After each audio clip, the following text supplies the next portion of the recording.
And joining us now from Capitol Hill is Democratic Congressman Elijah Cummings, former chairman of the Congressional Black Caucus. Congressman, thanks so much for joining us today. Andrea, it's good to be with you. Well, you voiced concern before the resolution against Joe Wilson about this rebuke. How do you feel about whether or not it distracted from the discussion on health care and whether it was the right thing to do? Well, I think it was the right thing to do, and I think our whip, Mr. Clyburn, and certainly Mr. Hoyer did an outstanding job of threading the needle, Andrea. I think basically what they had to do was call attention and bring some type of punishment to Mr. Wilson for violating the rules of the House, and they did that without a lot of fanfare, without a lot of accusations, basically asking him to apologize so that we can move on. And now we must move on. We have no choice to this very important issue of health care debate. The bill that has come out from Senate Finance now does not have a public option. It doesn't have a lot of things that you all in the House want.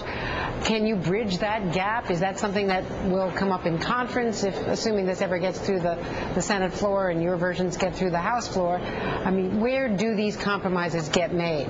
You know, Andrea, it's painful to think about what's going to happen in conference. Many of us who support the public option are certainly very concerned about the Baucus bill that lacks that. And I've just left a hearing of the Oversight and Government Reform Committee where we had some very touching testimony about how insurance companies are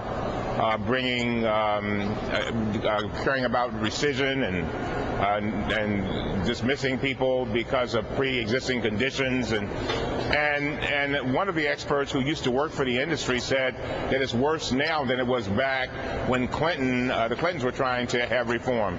And so, and they said that the only way you're going to be able to do it is through a public option and control costs. So I think it's going to get down to, I think the bill that will come out of the House will have the public option, and I think that the Baucus bill is something very similar to it will come out of the Senate, and yeah, I think it's going to have to be worked out.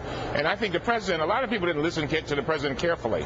What he said was, I want the public option, but if you can find me something better, then I'll go along with it. And so far, I haven't heard anything that's better.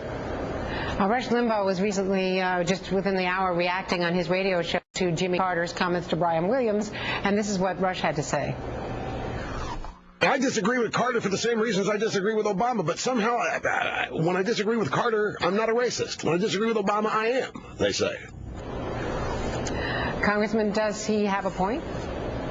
I don't know, but I can tell you that anybody, you know, Andrea, my parents left South Carolina many, many years ago, back in the 1940s, because they wanted a better life for themselves in Baltimore. Racism has been with me all my life. I think it'll continue to be. Was it racist here? I don't know. Maureen Dowd says it was. Certainly Jimmy Carter. But I think we have to move on. And again, I think Whip Clyburn did an outstanding job yesterday in helping us to move on.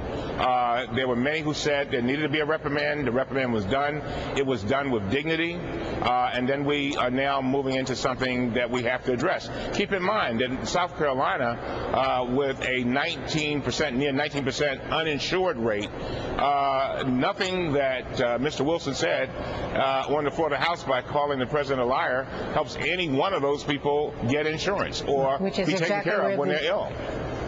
Which is where you're taking the debate. Thank you very much, Elijah Cummings. Thank you, Congressman. Thank you, Andrea. And good to see you. And